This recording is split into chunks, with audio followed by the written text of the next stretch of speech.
রাজত্ব। আর এই ভাস্কর্যের সামনে যদি দেখেন, আর এর সামনে হচ্ছে পুরাটাই হচ্ছে সাগর। সাগরের সামনে এই ভাস্কর্যটা সুন্দর করে রাখা হয়েছে। আসসালামু আলাইকুম, সবাই কেমন আছেন? আমার পিছনে দেখতে পারতেছেন, এটা একটা ভাস্কর্য। আর এই ভাস্কর্যটি হচ্ছে একটি কাঁকড়ার ভাস্কর্য। আমরা সারা জীবন দেখাইলাম বিভিন্ন ধরনের মানুষের ভাস্কর্য হয়, আর আজকে এখানে দেখতেছি কাঁকড়ার ভাস্কর্য।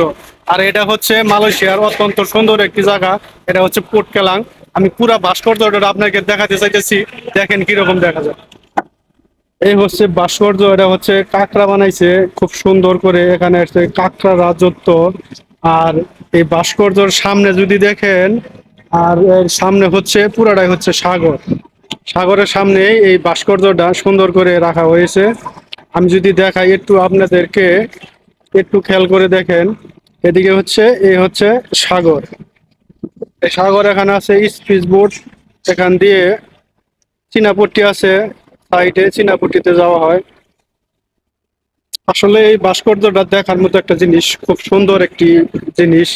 সচরাচর সব জায়গায় দেখা যায় না, আমাদের বাংলাদেশে এরকম নাই। এটা হচ্ছে একটি কাঁকড়ার ভাস্কর্য। এখানে প্রতিদিন শত শত লোক আসে দেখার জন্য এই ভাস্কর্যটি। মালয়েশিয়ার মধ্যে কিছু কিছু জায়গা আছে খুব ফেমাস একটি করে জায়গা, যা দেখার মতো সৌন্দর্য। ওখান দিয়ে আমরা এখন ওই স্পিড বোটে উঠবো, উঠে ওখান দিয়ে আমরা যাব চীনাপট্টি। সামনে আছে চীনাপট্টি, আমরা চীনাপট্টিতে যাব।